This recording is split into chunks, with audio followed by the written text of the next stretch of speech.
All right. Salam alaikum. Once more, good morning, everyone. And let's start our training in preparation to the trade mission to Singapore and Malaysia for Egyptian exporters of fresh fruits and vegetables. Welcome, everybody. I appreciate your time, and I would be very grateful if you listen carefully because this information is going to be extremely important for your successful negotiations in early December in both countries. Today, we intend to explain you the peculiarities of trading fruits and vegetables in Singapore and Malaysia. If for some reason you have not participated in the first training, where we provided all of the details, all of the data about the markets, I kindly ask you to do so. It's not gonna hurt you, but it's going to help you a lot. The link to the recording of the first training has been shared. We can share it again along with the link to the recording of this training so you can revisit it.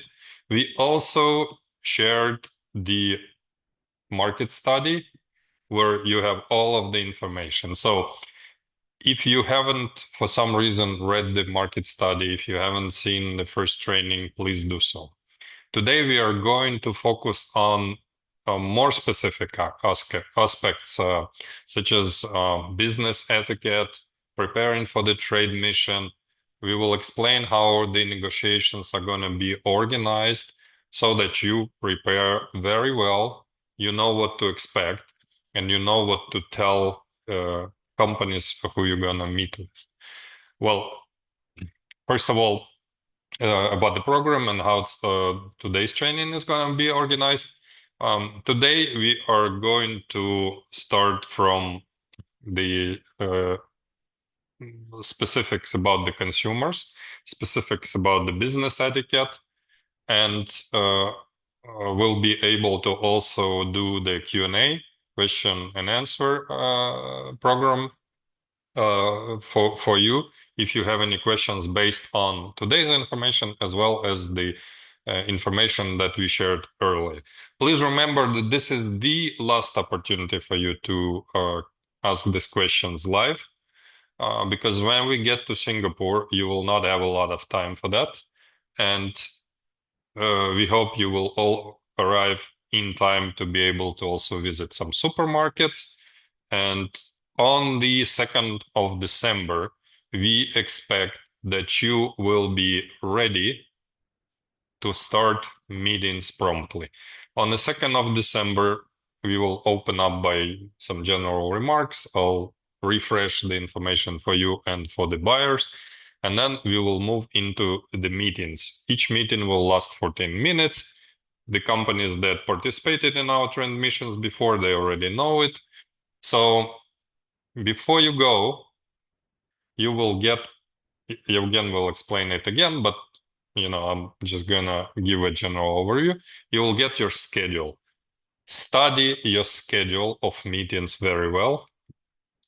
Read about the companies that you're going to meet and prepare your key messages to each of these companies um, based on, their specifics, because you will not have a lot of time for small talk.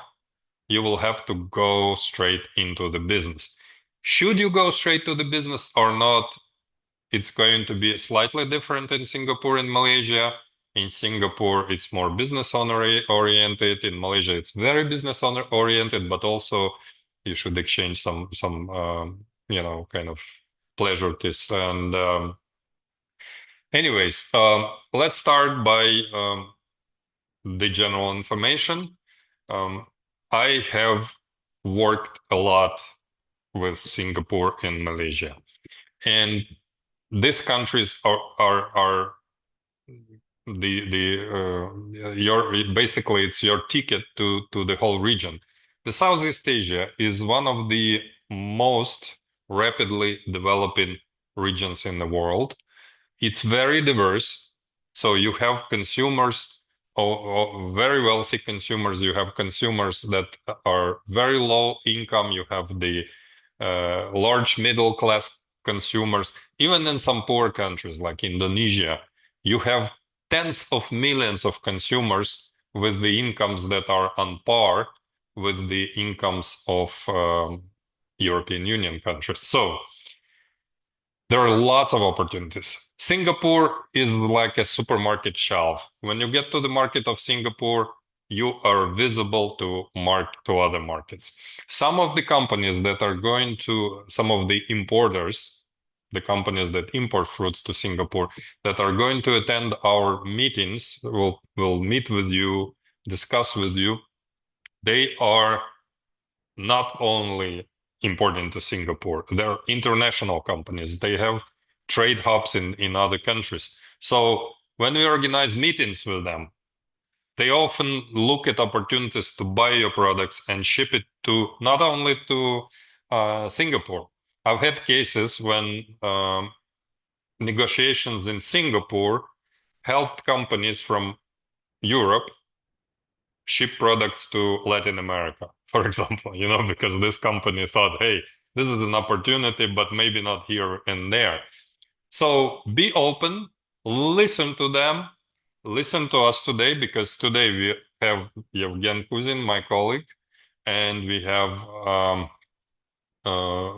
Jeanette Tong, our consultant from Malaysia, who's helping us in Singapore and Malaysia. So she works with these companies. She knows them. She knows the tradition. She knows the business etiquette. So she's going to share that information with you. All right. So, any questions on this stage? Please ask them before we move forward to our first presentation. By the way, if you do have questions, please use the chat because you are muted, I suppose. And if you use chat, you can ask your questions and we will read them and we will reply to them. Okay, if no questions at this stage, I think we should start from Yevgen's presentation first. Right, Yevgen, are you ready?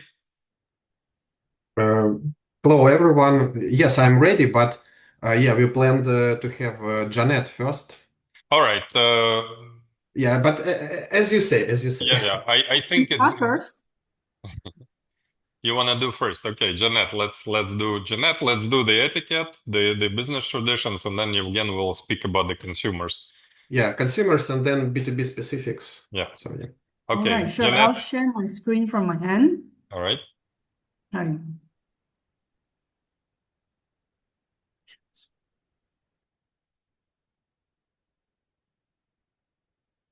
Mm.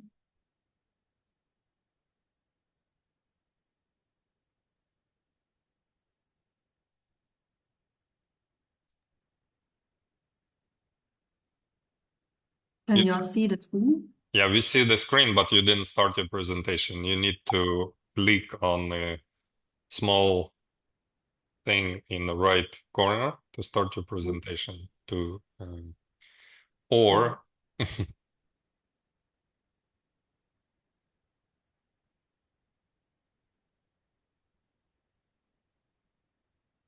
you know how to do it, Jeanette? Yes, hold on.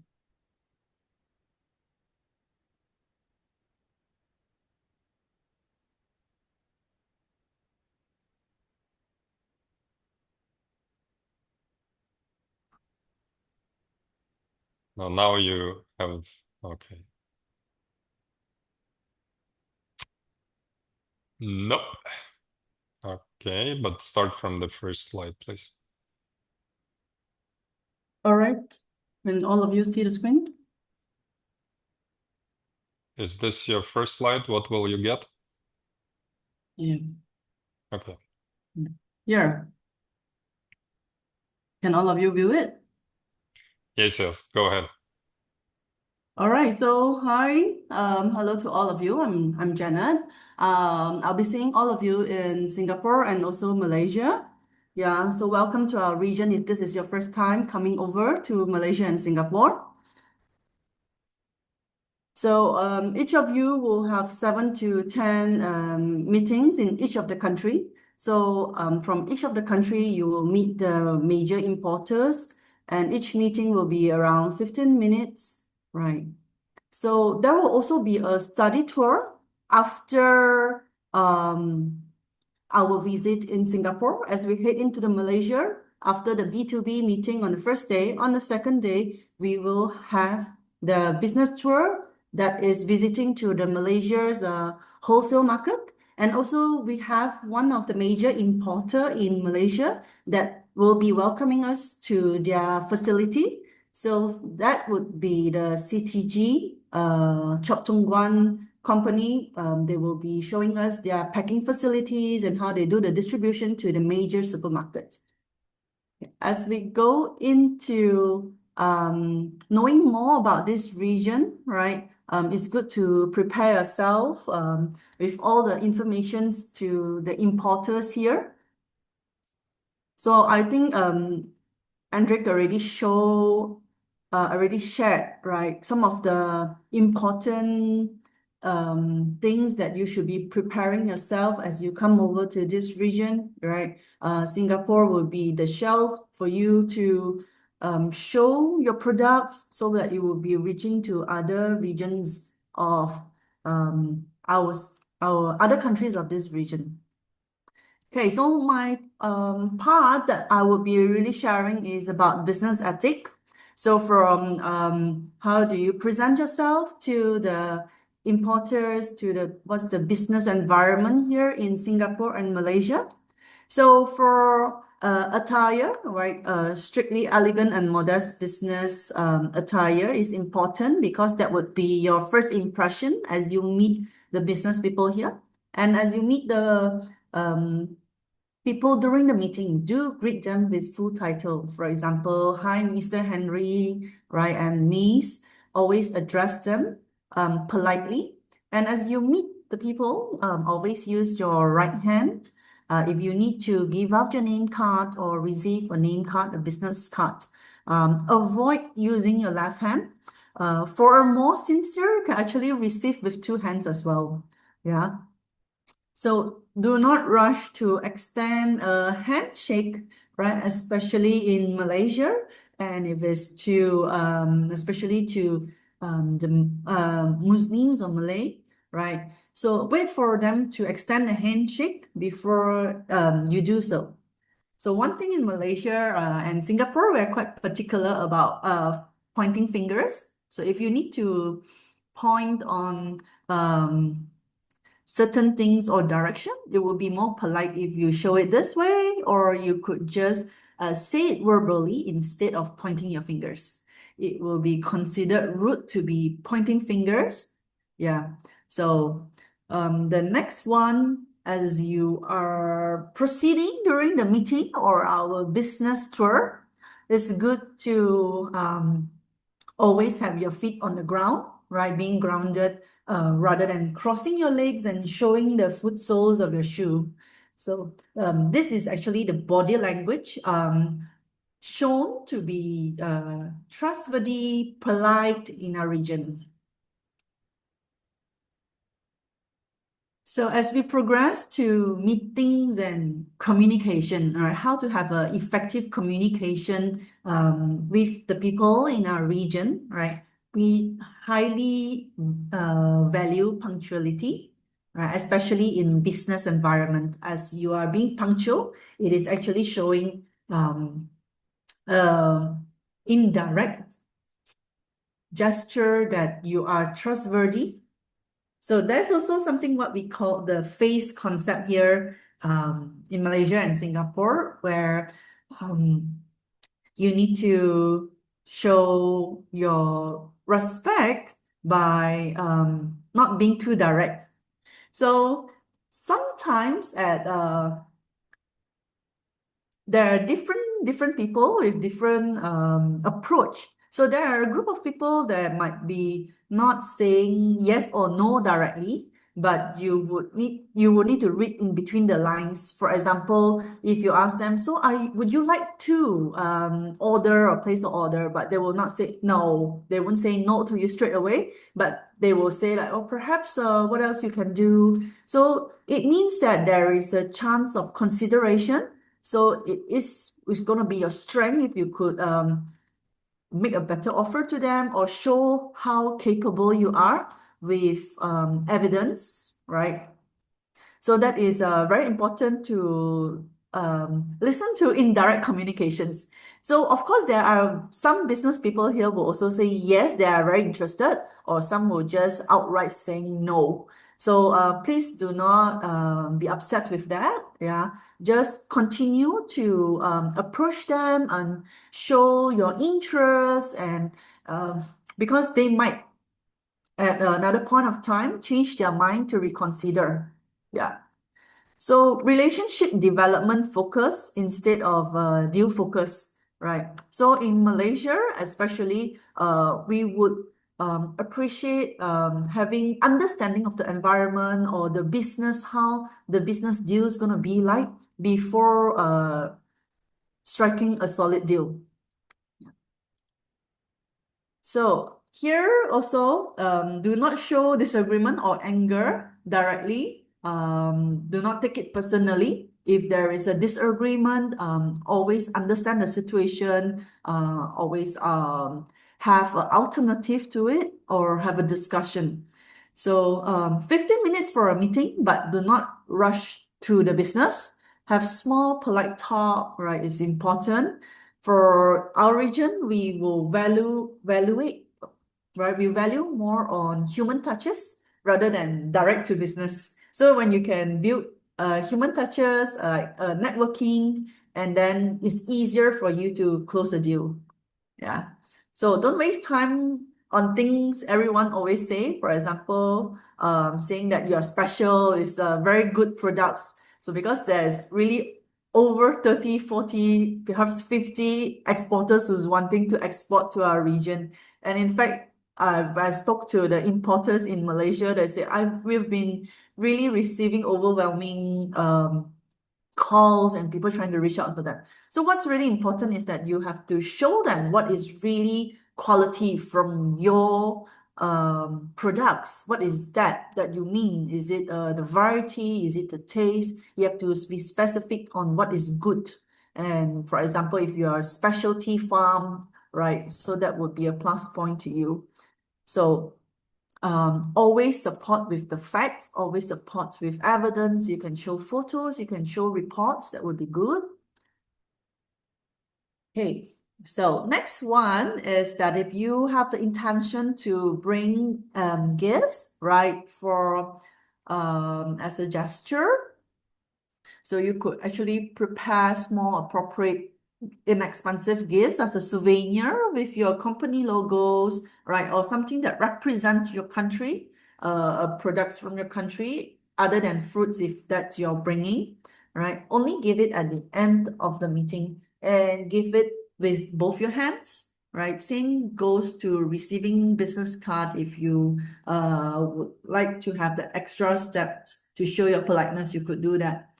So that's something sensitive because in Malaysia and Singapore, we are a multiracial country. So in Malaysia, especially, try to avoid leather gifts that's made of cowhide, right? Don't give gifts that's related to watches and timepieces because in the Chinese culture, we associate that with funerals. It's like telling people it's the end of time. Also avoid sharp objects.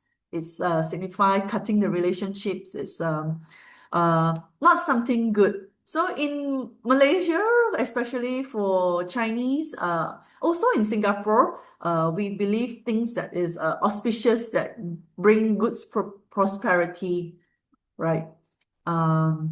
So do not wrap gifts in white, blue, or black color because it's the color of the mourning, all right, or of sadness. So preferred color would be like a red or gold color or neutral color, like yellow, So always make a preference to even numbers, like 2, 6, 8, right? In fact, for Chinese, 8 is a very auspicious number. Avoid number 4. It sounds like death in Chinese. Wrap gifts should not be opened immediately, right? So in our region, the gifts will not be opened immediately as is being deemed as being impolite. Okay. So, some of you might want to bring samples, right, for the people, for the importers to try. So we recommend to have samples of your product, right, with you during the meetings. But custom checks regulation and arrange upfront. So I think my colleague Yifan will actually advise on this, on all the details on what to do as you will be traveling over to our region. Make sure to have a tablet or a laptop with few or high quality pictures of your products. So let's say if you're already exporting your products to certain countries, which you are being really stable, you could actually show photos of that, right? Of your facility, of your place, of your farm. So only show it if prompted. Don't show it from your phone, but show it from your tablet or laptop so that it looks more professional. Yeah. So QR codes for business card and catalogs would be well received.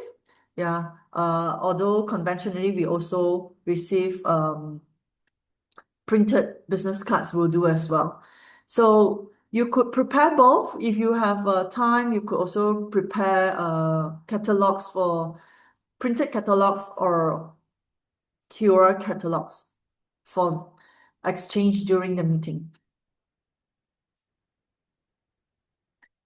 So moving forward, right, from meeting the people, right, and the discussion of the contract. So what to do next after that, which is we emphasize on follow-up. Follow-up is very important, although the importers or the people do not show direct interest during the meeting, please do not take it as a no, right?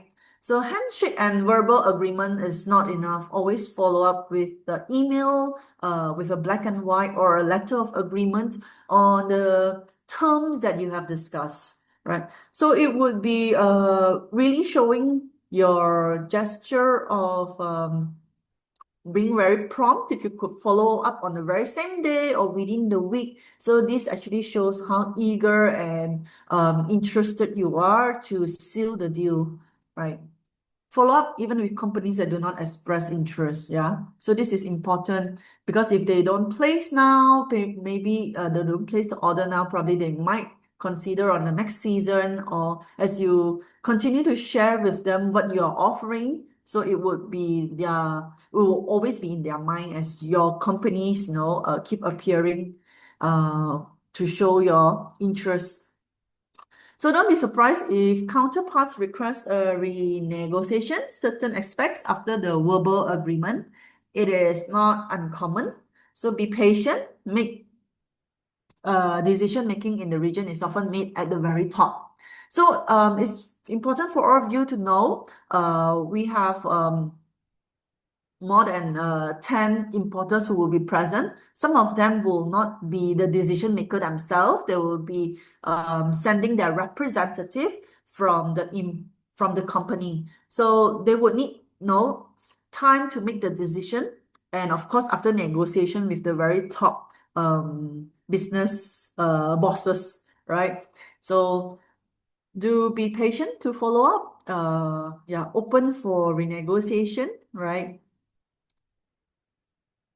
So yes, like we've mentioned quite a few times to have a follow-up, and if you see that there's a interest, but there's a negotiation going on, it actually double your chances of success, right? So if the business person didn't say no directly to you, it's negotiation terms, it means there's still a chance. So as it is a sign of commitment and interest in a long-term relationship rather than a one-time deal, yeah, if you could able to seal the first deal and be very prompt with what you have agreed to deliver. Most likely it will be a long-term relationship, right? That's what we value at our region. So if you trade sustainably for a year, so consider opening an office at our region here. Okay. If you have any question, right, you can type into the chat box, or if there's anything that I've not covered within here, yeah, feel free to ask. So just to share a little bit how's the environment in Malaysia and Singapore. Yeah, we are sunny and rainy throughout the year. It's a tropical country. So recently has been raining every other day. It's quite humid here. Yeah. So the checklist will be sent to all of you, like what you can bring and what not to bring, and with all the informations about transportation and local SIM cards, right? So the two local companies that you could download the app for ordering your transport is actually Grab and Bolt, right? In Malaysia, in Singapore, you could use oh yeah, you can also use Grab, right? So it's very hot and humid throughout the year. Both countries are very safe. Singapore is actually one of the safest country in the world. Especially in Singapore, the penalties is really strict and harsh. So take the rules seriously. And one thing for all of you to know that in Singapore, we do not allow chewing gums, right? Okay. So we'll send in a pack of more refined information for all of you to go through. Please take them seriously and look through them. And thank you very much. If you need to reach out to me for any other questions, please feel free to contact me. Yeah, I will be hosting all of you in both Singapore and Malaysia, and also the business tour. Terima kasih. Sama-sama. Thank you, Jeanette. Colleagues, one more time. We will not send PDFs. We will send you the checklist. So it will include all of the main aspects. As for business etiquette, if you want to hear Jeanette's presentation again, just look at the recording of this webinar. And the checklist is very useful. Just use it. You know, we've already, I think, shared. Maybe we'll share after this one. So check the emails that we send. There is nothing that you don't need that we are going to send. Okay. Download the Grab app. Register there because this is like the way to go around. In Singapore, there's a very good public transportation system. In Malaysia, be prepared for very, very long rides if you take a taxi because there is a terrible traffic. So, you know, when you go to the airport or from the airport, expect traveling for like 1.5 hours or so. So it's very difficult to get around. What else? The chewing gum again. Chewing gum, small knives, don't bring it, okay? Leave it at home. Check your luggage because sometimes from the previous trips you had it there, you forgot about it. Make sure that you clean your handbags, checked bags. You cannot bring it in any luggage. Small knives, absolutely not. Chewing gums, absolutely not. It's a bad offense. I had a guy deported with the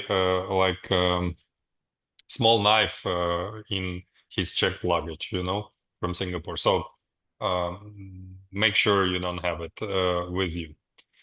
Any questions at this stage? All right. Cigarettes lighter is allowed. I don't know if that's a question or an answer, but since I don't smoke, I don't think. I think in the checked luggage probably is, but I don't know. We can check. Eugen, do you know? He's a smoker, so.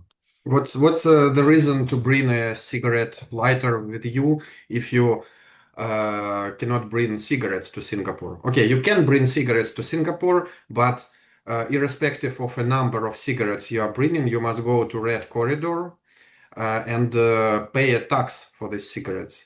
So it's better, you're saying it's better to buy a lighter and a cigarette in Singapore, right? Yes, yes. Also, please remember that in Singapore, you have to pay attention where can you smoke, because in many places, Yeah. even in the street, you may not be able to smoke. So you need to make sure you understand where to smoke, and so you don't get penalized. Yeah, and yeah, even if you think that police will not catch you, I think in Singapore there are a lot of cameras, video cameras, and there can be problems after your trip if you want to go again to Singapore. Mhm. The question was, okay, so anything flammable is not permitted. Thank you, Jeanette. Any observations, positive or negative, from the trade mission of the Moroccan exporters? Okay, we have very good results, and Morocco is like, uh, so for me, Morocco is anti-Egypt. It's completely opposite. So the findings of Moroccan companies will not be useful for you, okay? Because you will be exactly more successful where Morocco is less successful. Morocco was targeting more of a premium, market segment. In Egypt, it's more of a mass market, sometimes as a kind of lower segment, market segment. I think Malaysia is gonna love you more than Singapore, although because Malaysia is very, very price focused. But in Singapore also, I know that we were trying to select the companies that also have a large premium segment. So there are a lot of premium opportunities, and I do urge you to use them. The negative observations, the only negative observations that I saw were that some of the Moroccan companies did not read our market studies. They did not listen carefully to our trainings. So at the end of the day, their efficiency they were struggling with the efficiency at the beginning.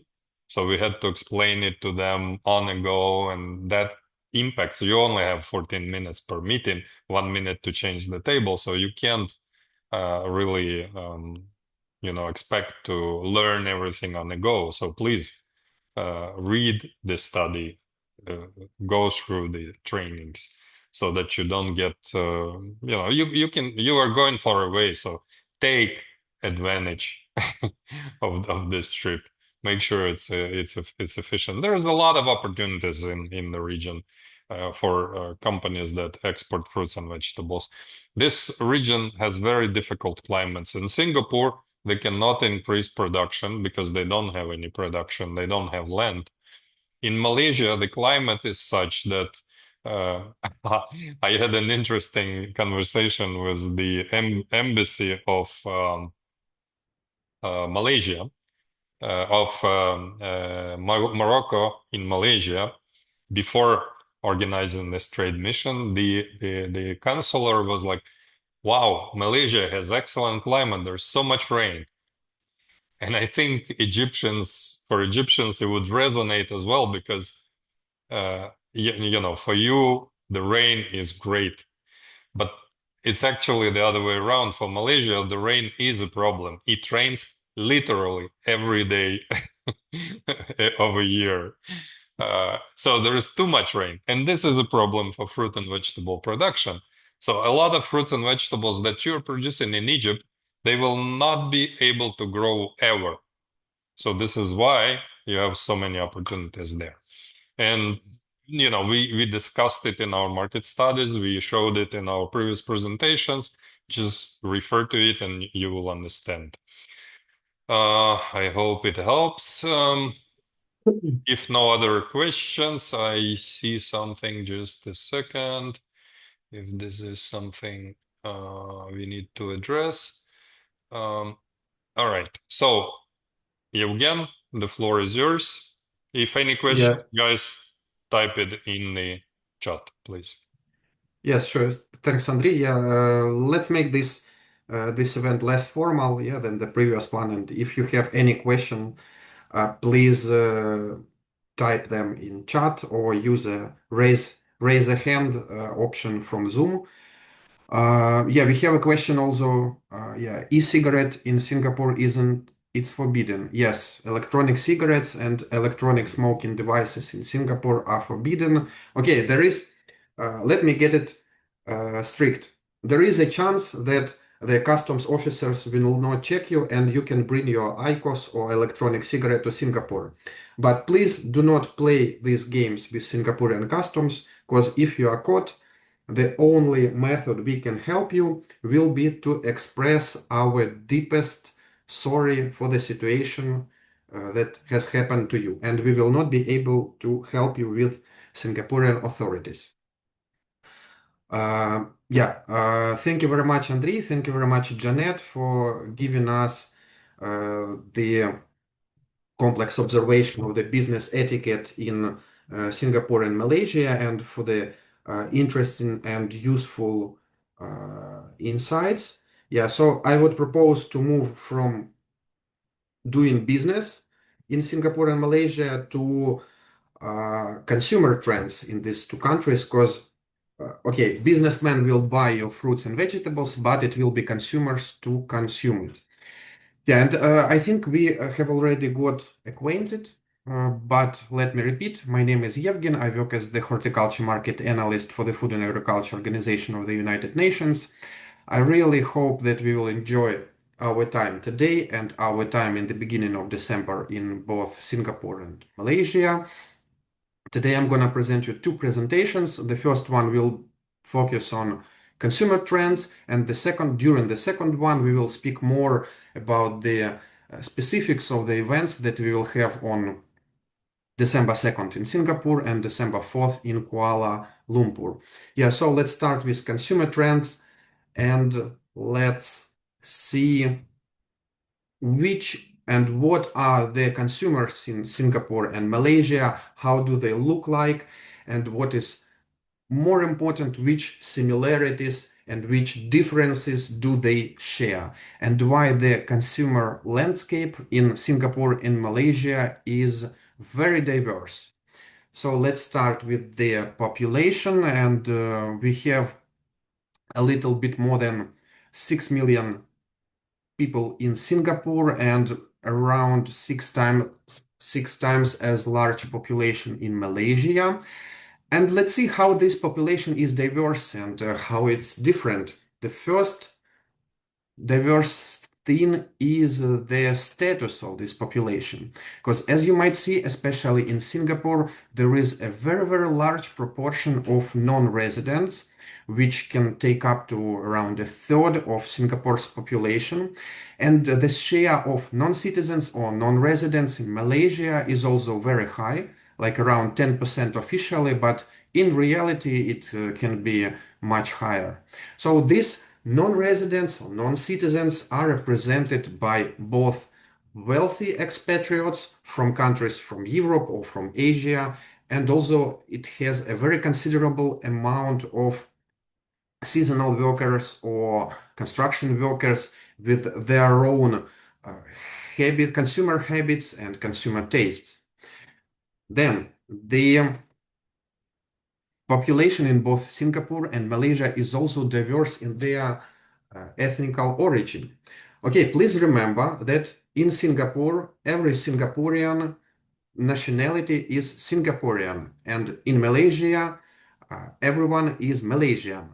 So I don't think it's a good idea, but Janet, please correct me if I'm wrong. I don't think it's a good idea to ask about ethnical origin during the first meeting, but please keep in mind this fact that the ethnical origin of both Singaporeans and Malaysians is very diverse.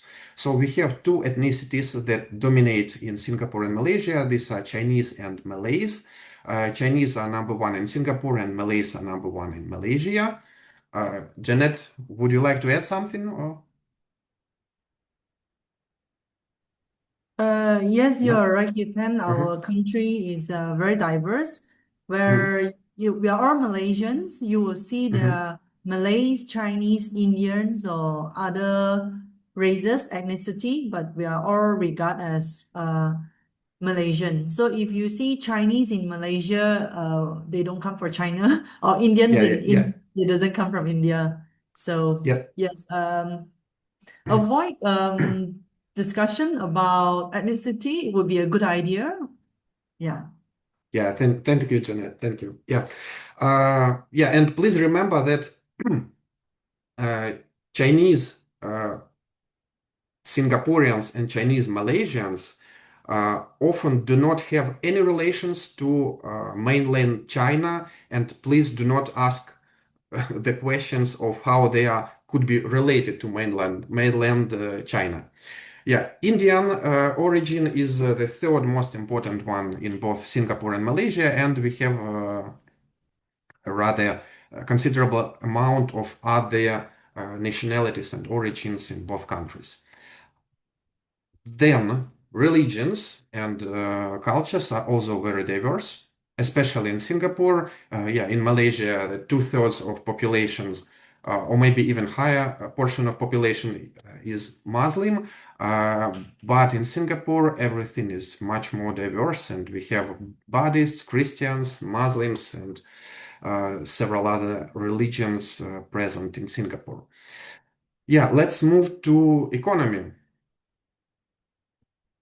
for Singapore and Malaysia. Yeah, and we can see the clear differences in economy as well between these two countries. Singapore economy is more service oriented and more oriented on reprocessing, re-exporting, refining products, and especially on products have that are situated in the premium segments. Malaysia in the past decades has also made a very significant development in developing modern industries, such as, for example, semiconductors. And Malaysia is now among the countries that are going to substitute Taiwan after the Taiwanese crisis in the semiconductor industry.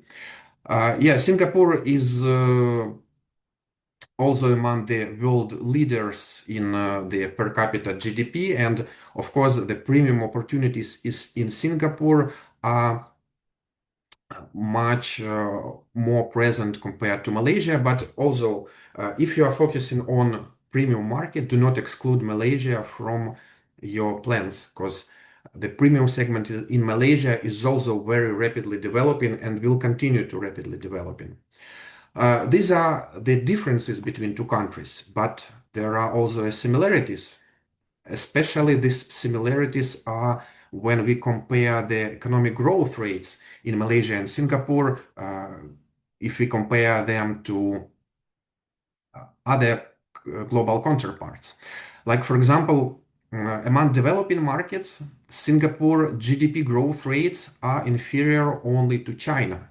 And in the next 5 years, the Malaysian economy will be growing at the pace of China, but will be lower compared only to India. And for example, we can see the GDP growth rates that are expected in Russia, which is a rather important importer of Egyptian fruits and vegetables. And in the next 5 years, the economy in Russia will not be growing at those rates that are present more both in Malaysia and Singapore, for example. Yeah, and Singapore is one of a few countries among developed markets which economy will be growing at relatively fast rates, uh, especially when comparing to the European Union markets like Germany or the United Kingdom, for example, or the United States. Also, if we compare the Economic Freedom Index, which is the main indicator of uh, doing business with the selected countries, both Malaysia and Singapore have a very interesting situation compared to other global counterparts. Let's move to another. part of the presentation. Yeah, and let's see the urbanization question. Yeah, so Singapore is naturally 100% urbanized because it's a country that is basically the island city country. But Malaysia is also pretty urbanized, and around 80% of Malaysian population lives in cities, especially in the Greater Kuala Lumpur. More than a quarter of population is situated here, and the premium opportunities and premium retail chains are mostly present in the capital of Malaysia. And both Singapore and Malaysia already prefer modern food retailers and modern channels for fruit and vegetable sales, especially in Singapore, because in Malaysia, the share of traditional markets, of wet markets, or small convenience stores or small market stalls is still relatively high. But in Singapore, almost uh, every serious volumes of fruit and vegetable trade is concentrated in modern food retailers. Yeah, so from all these differences between the two countries, uh, it is the base of the diversity of consumer landscape in the both Singapore and Malaysia, and we have different specters of this diversity. Let's see the ethnical diversity and what does it mean for fruit and vegetable consumption. Ethnical diversity in Singapore and Malaysia means that there could be a demand for specific food items, for specific fruits or vegetables, for example, like Indian small onions or Indian shallots, which differ much from ordinary shallots in Europe, which look like banana shallot. So as we can see, the price for such ethnic product can be as high as, for example, $10 per kilogram, while the prices for ordinary onions in supermarkets can be as low as, for example, $1 per kilogram. Although this ethnical diversity means that there is a room for ethnical stores, for example, that focus only on specific ethnic food or specific ethnic tastes. Like, for example, this is a real picture from a real market stall in one of the residential areas in Singapore. Ethnic diversity also means that there is a much room for different tastes, different consumer habits that can be connected to their ethnical origin. Like, for example, this is again a real picture of packages for fruits and vegetables taken in one of Malaysian companies during our previous visits, and you can see that almost all of the packages are colored in red, and these are specific packages for gifts for the Chinese Lunar New Year. And the red color has a special uh, has a special attention to Chinese origin consumers in both markets. Let's move further. Sorry. Yeah, another diversity is religious and cultural diversity. Let's have a look at the decorations specifically for the Chinese Lunar New Year in Singapore. And as you can see, the red color dominates here. Or for example, we can see on the picture from one of Malaysian supermarkets, which was preparing itself for the holy month of Ramadan in Malaysia. And also there is a room for more global trends like Halloween decorations, which were a picture was taken in Singapore. Also, there is an age diversity because the population in both Singapore and Malaysia is aging, and there are more and more aged people, but young people still dominate the consumption culture, and they are very easy. They are very easy to absorb the global consumption habits or global consumer fashion style, and so on and so on. But there is still a room for, like, for example, traditional fruit stalls in Singapore, which were present in the country like for hundreds of years. But there is also a room for new consumer trends like fresh juices and smoothies in Malaysia, or for example, convenience products, the convenient way of presenting melons, watermelons, and papayas. And or for example, a mix of traditional and new consumer habits like the fresh sugarcane juice stall, which is placed not on the market but in one of Malaysia's supermarkets in Kuala Lumpur. And what could be most important for Egyptian fruit and vegetable exporters? There is a diversity with respect to price segmentation, because in both countries there is a room for premium market opportunities and there is a room for less premium market opportunities. For example, as you can see to the left picture is the picture of potatoes from Japan, which are offered just for around $5.70 for as many as you can buy. Like if we take, for example, 3 kilograms of potatoes, the price will be less than, I think, $2 per kilogram, which is much lower than the price for the US potatoes, which is like $4 or $5 per kilogram in Singaporean supermarkets. There are also a lot of promotions in the fruit and vegetable segments in supermarkets in both Singapore and Malaysia. For example, the price of blueberries, if we calculate it for 1 kilogram, it will be just around $18, while the usual price for blueberries in Singapore and Malaysia starts, like for example, from $25 per kilogram in retail. Yeah, the premium market opportunities. Let's have a look. The Spanish cherry tomatoes at a crazy price of more than $25 per kilogram, or for example, Chinese raspberries and blackberries that are offered in Malaysia for more than $40 per kilogram in retail.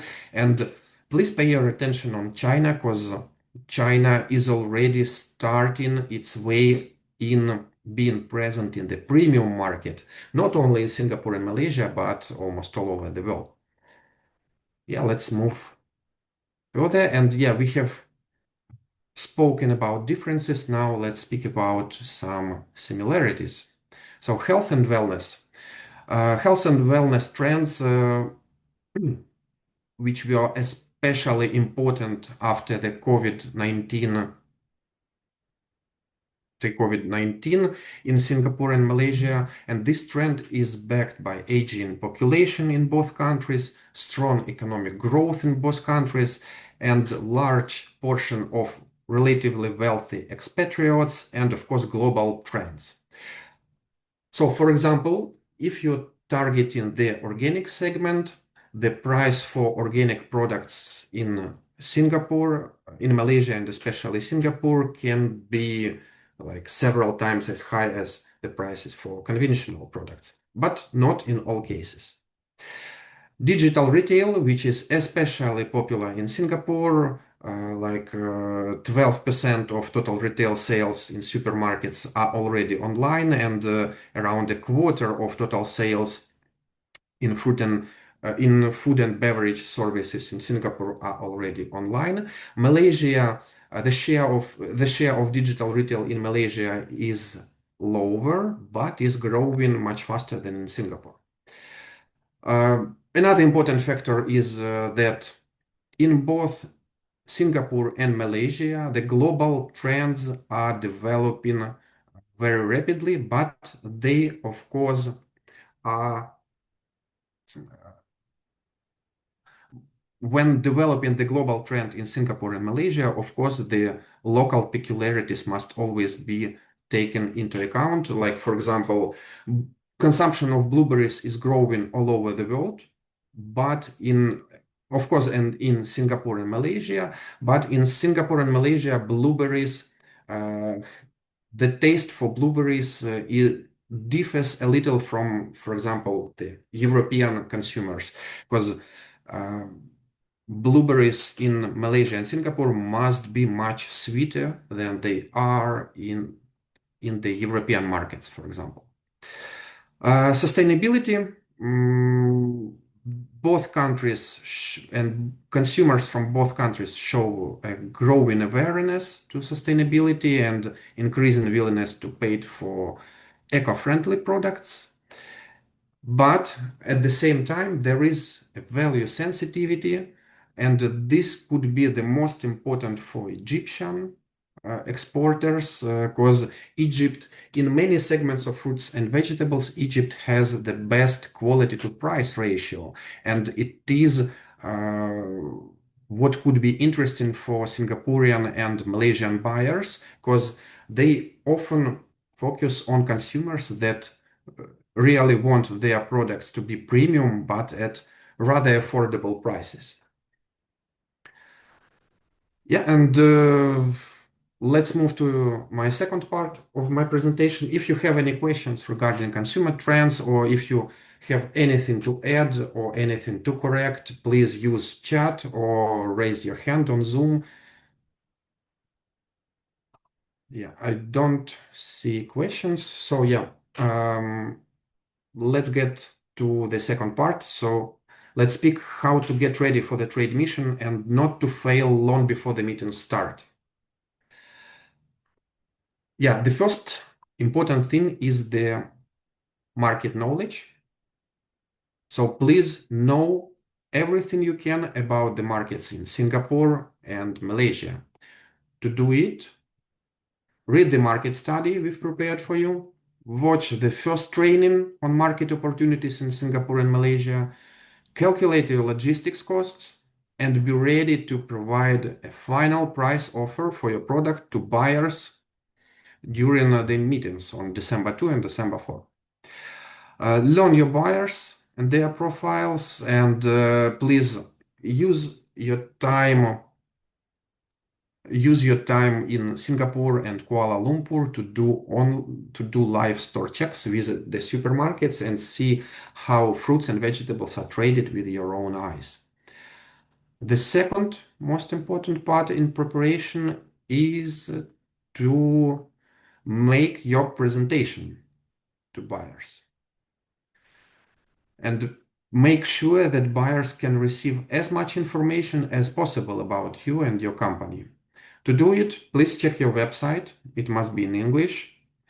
Please check your social media pages on Facebook, LinkedIn, on any others. A great plus will be if you are present on some specialized websites, such as, for example, EastFruit, Fresh Plaza, or FruitNet. Please make sure you have enough business cards, catalogs, samples, and please make sure they have QR codes.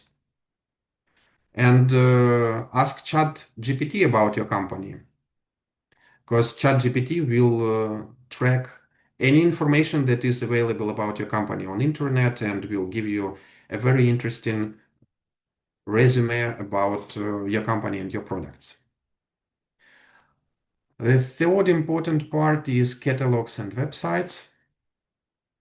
For catalogs and websites, please prepare them in English, better British English. For catalogs and websites, make sure you use professional pictures.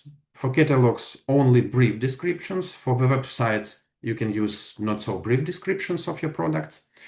Better to prepare some special catalogs for Singapore and Malaysia. And for websites, please make sure that they be accessed in Singapore and Malaysia. And when preparing your catalogs and websites, please forget about some general phrases such as "we have the tastiest fruits in the world" or "we will provide you with reliable, long-standing market opportunities" or "we will satisfy every consumer needs." Please focus on your uniqueness and on unique selling points of your products and your company. The last important thing is the business cards, because the business cards are not just a piece of paper for both Singaporeans and Malaysians. They must be in English, better one-sided with minimum additional information. Please do not make any hand corrections and notes on your business card and on business cards of importers. And please remember about the special exchange ritual. Present and receive respectfully with both hands your business card. Take your time to read it and let a buyer know you've examined the information that is present on the business card. Do not place it in your inside pocket during the meeting, but instead place it on the table face up. But please do not forget to take it after the meeting. Yeah, and B2B meetings. So we will have 15-minute format, 15 minutes for each meeting. You will receive your schedules, and buyers will also receive their schedules. So as you might see, you will see your timetable, you will see the number of table, and you can easily navigate through the conference hall from meeting to meeting. Buyers will have tables, suppliers will move around these tables based on their time schedules. And please listen to announcement, because 1 minute before the end of each meeting, I will make the announcement in the conference hall that it will be something like, ladies and gentlemen, please pay your attention that you have 1 minute left to finish your current meeting and move to another one. When adhering to these rules, we hope that we will all have successful B2B meetings on December 2 in Singapore and on December 4 in Kuala Lumpur. And the last thing which I want to ask you is to prepare the answer for the question of why are you unique? It will be an important answer to present it to buyers, and we will also make a video recording of your answers to these questions. Please avoid general answers like price or taste, as we always ask. And yeah, the last thing is that we have received 15 motivation letters.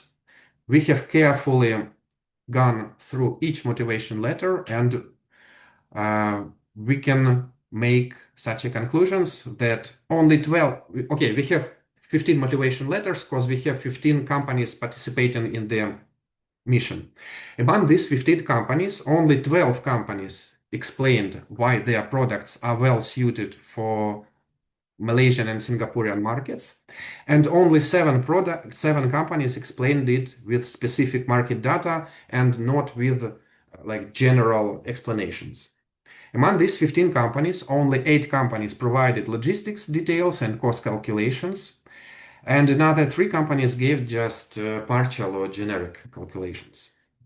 Only 10 companies highlighted their unique selling points, and only 11 companies demonstrated familiarity with the market study that we've shared with you and previous training contents. So based only on these 15 motivation letters, only 9 companies are ready for participating in the trade mission. So let's spend our time that is left until our flights to Singapore and make this number to grow from 9 companies to 15 companies.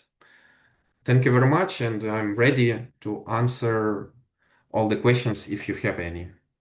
Yes, the main question is, thank you, Evgen. The main question is the list of buyers. We will share it shortly before the trade mission. We can probably share the ones that we have 100% confirmed. We expect around 10 companies in each country, maybe 12 companies in each country, but that's more or less what the ideal number of meetings is. So we've tried, and some of you have been in Poland, we've tried having more than 15 meetings. It's extremely difficult, and the last meetings become extremely unproductive. So the ideal number of meetings that you should have is between 8 and 10, and that's what our target is. I think Okay, Mohammed is asking, we have only a few meetings. Okay, you can now calculate how much time you have in total. That's why 15. If you have 15 buyers, which is possible that we may end up with 15 buyers because we also select the buyers. If you have 15 buyers and 15 suppliers, your meetings will have to start around 10 and will finish at 6 p.m. It's extremely difficult to keep it productive. So that's a lot of meetings that you will have.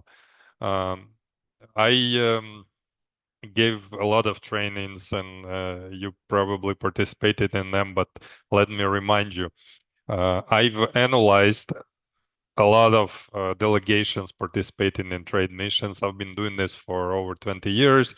And based on this, I know that if you go beyond 8 to 10 meetings per day, the productivity drops. And we would like to make sure that you're very productive.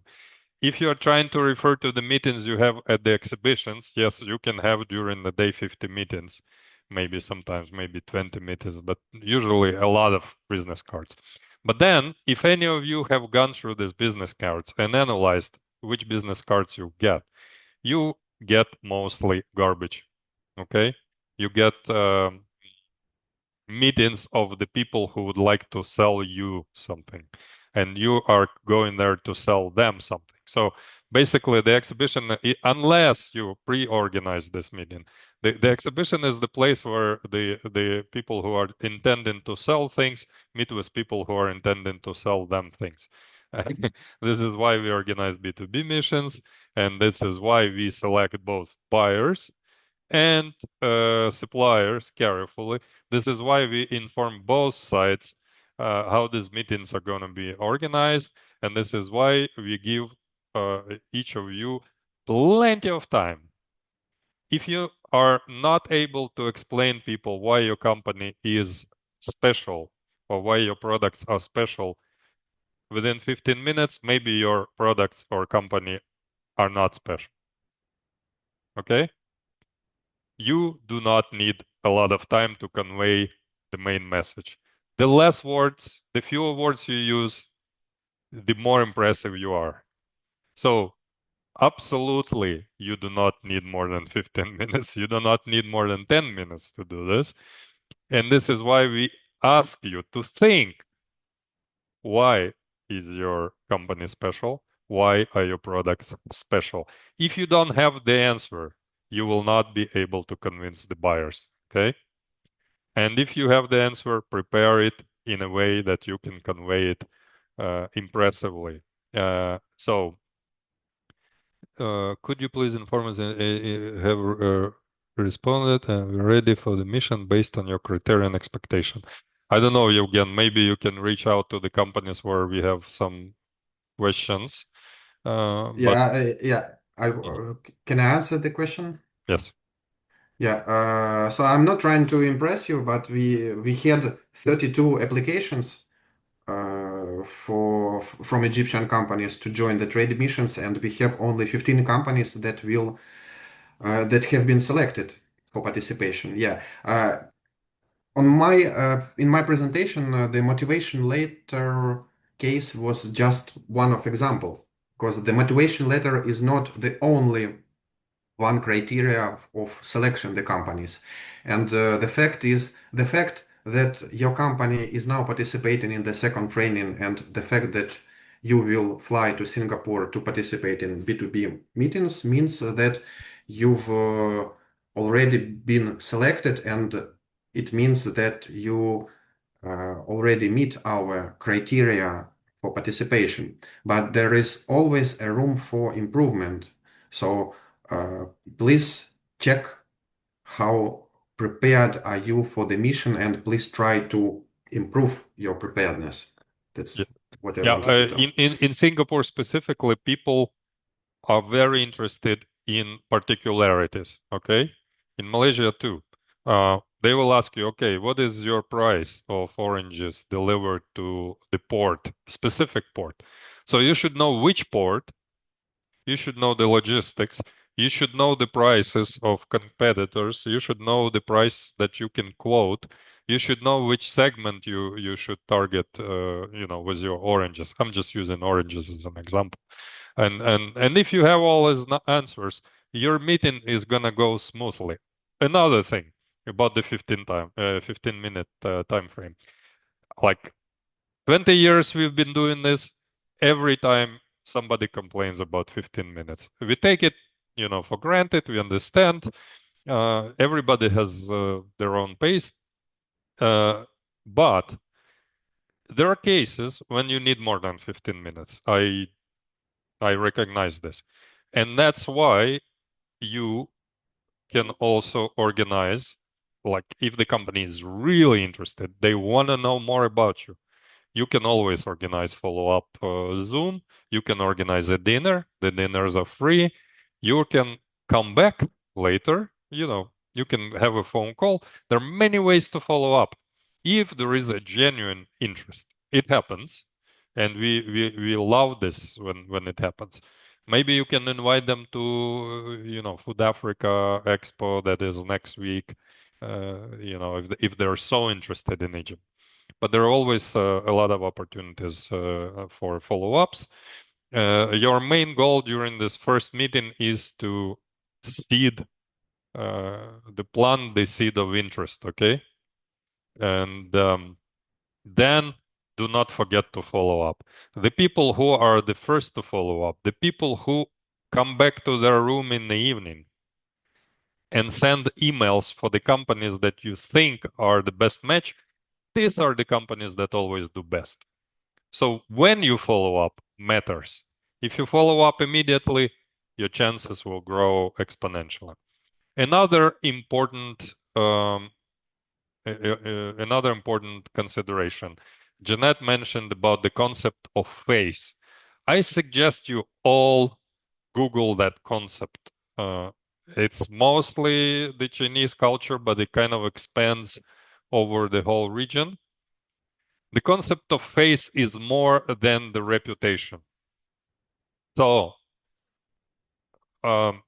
every time you meet somebody, you are developing your, let's call it face, but it's more than reputation. So you should be polite, you should be punctual, you should be genuinely interested in the other person's position, not just your position. So, for example, if you're negotiating and you're pushing your product, buy my product, blah, blah, blah, I'm the best, it's not going to work. It's going to work against you. Okay? You should ask the company, what makes my product, or you should listen to them. What would make my product of interest to you? So you should express your request. This is going to raise your face, raise your reputation in their eyes. They would understand that you are there not just to rip them off or make money off them. You are there to help them make money so that you make money together. Okay, you're not going to be a buyer and a seller. You're going to be partners who are there to help consumers of this country have access to your wonderful product. Okay, so with this mindset, your chances will improve. But this is not the end of the story. If you'd like to work with this region like all the time, continuously, you would need to follow up.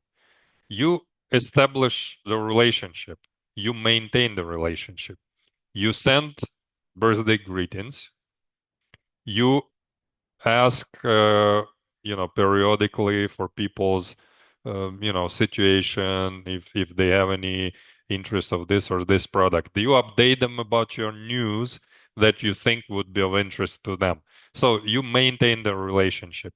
But if for some reason you fail, you deliver the product that was not what you promised, you delayed your shipment for some reason, and you have not apologized, you have not explained, you have not accepted the claim, you are going to get your face downgraded, and you will have a very hard time working with this region again. So this is very serious in Asia. So be prepared for that.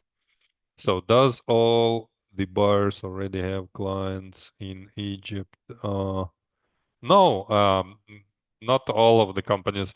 Many companies have worked in Egypt, but and some do have suppliers in Egypt, but not all of them, because this region is far away from Egypt.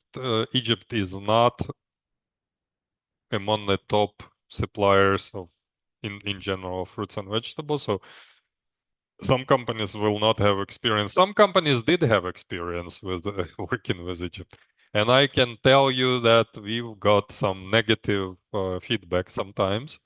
So we hope that by bringing this distinct and very well prepared group of companies that we are intending to bring, I mean, you, to these countries, we can help improve the image of Egypt. It's not particularly negative, but when we asked about feedback, a lot of times we've heard things like, okay, the quality needs to improve, the punctuality needs to improve, the people need to be more honest and stuff like this. So you should take that into consideration. It's very important. And I can tell you honestly, since we're having a frank conversation in a very kind of limited group, we've already selected you. So I can tell you frankly that getting buyers to come to the meetings with companies from Morocco was easier than getting importers to come to the meeting with companies from Egypt. This should give you some idea about you know about the reputation, okay, and the importance of face. So please bear with us. We will do our best. We have, I think, eight companies in each country confirmed. We will be trying to get additional 2 to 5 companies for each country. So we're waiting for some of the replies. But so we're well set, but when you meet the companies, you may face some kind of skepticism. Okay, so be prepared for that. Listen to them. Why are they skeptical? Explain why you're different. Explain why you have a strong position in the market, why you have good products, why you in Singapore, everything that matters is not the price, it's the quality of the product. Okay, so please understand these things. Okay, I don't see any new questions. Any questions, colleagues?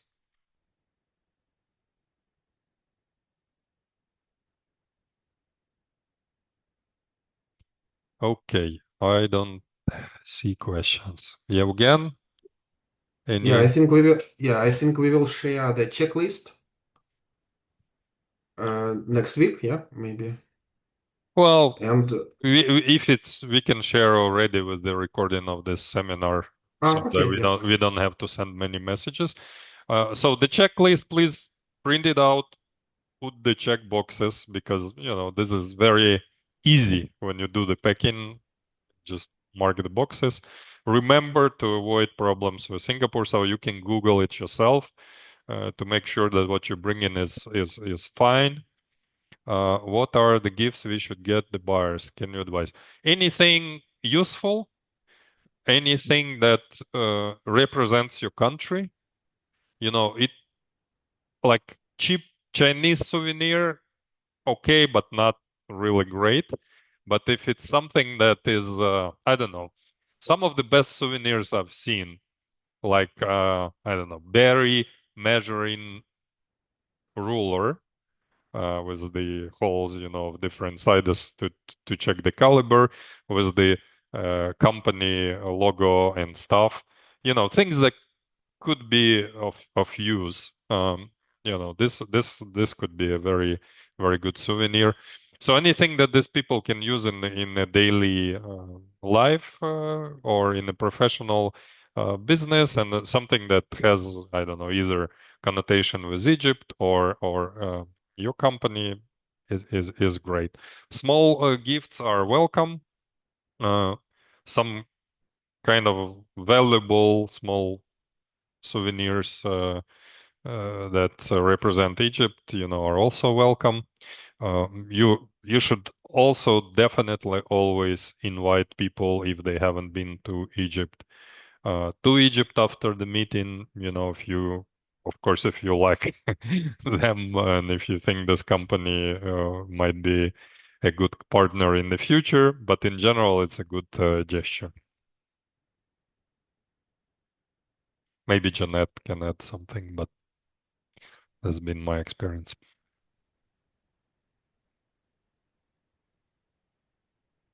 Yeah, I think for the gift, something that represents your country. For example, I can give if it's you're coming to Malaysia, some gifts that represents Malaysia is our handcrafted batik cloth and some I think the previous trade mission we have, I saw they gave a coaster that's Mhm. useful. Yeah. Mhm. So if you can think of something that represents your country, that would be nice. Yeah, also, you know, I think in some of the products that you can bring as samples, but also as a gift, if they're like specialty products that, but you should check if you can actually bring them in the country. So that's also fine. So to add on to what Andrea has shared just now, yeah, it's really important to connect the very first impression. Yeah, because there are clients that I've served when they have the trust in you, when after you've built that you are trustworthy, you're able to deliver in time, you could actually be serving them for more than 10 years. So some of the clients that I serve, the business environment in our region is like that. All right, sounds good. Uh, One other reminder, in every every day that we have a schedule for, uh, you have to be there punctually. I know I have to remind it, but every time we have some issues with this. So if you haven't shown up for a bus, for example, in Malaysia when we leave for a study tour, you're gonna have to catch us because we're gonna leave at the time sharply as specified in the program. The same with B2B meetings. If you miss your first meeting, you won't have another opportunity.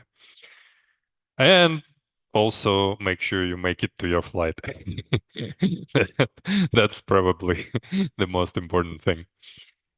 Okay, if no more questions, Evgen, can we wrap up? I think yes. Yeah, but yeah. The last moment is that I think we will all live in different hotels. Yeah, but Yeah, we will use the group on WhatsApp for all the organizational and technical details. okay. So and we are always open for any help that if you need any in Singapore or Malaysia, please We are feel comfortable open to. to provide help, not for any help. Yes. Uh, so we Yeah, yeah, so that's. the WhatsApp group is the main communication channel. Please follow it. Enable notifications, especially when you travel there. If you have any problems, any issues, you can also use WhatsApp group to ask for help, for directions. If you lost, if you have a problem somewhere, if you run into some issues. It happens all the time. So WhatsApp group is a good way to stay in touch. Um, Even now, if you later remember something, put it on a WhatsApp and we can communicate there and everybody can read it. Or you can also go in DMs to Evgen, to me, to Jeanette and ask your questions. All right. Thanks very much, everybody. And do do your homework. And we hope that this trade mission will help you widen your horizons, diversify your exports, because diversification is the key to success. Thanks very much and have a nice day. And thank you, my team, Jeanette, Yevgen, Hajar, who's been working behind the scenes today, but who is going to be there with us as a person who will be your key contact person, for Egyptian companies. So thanks very much, and we'll see you in a couple of weeks. Bye bye.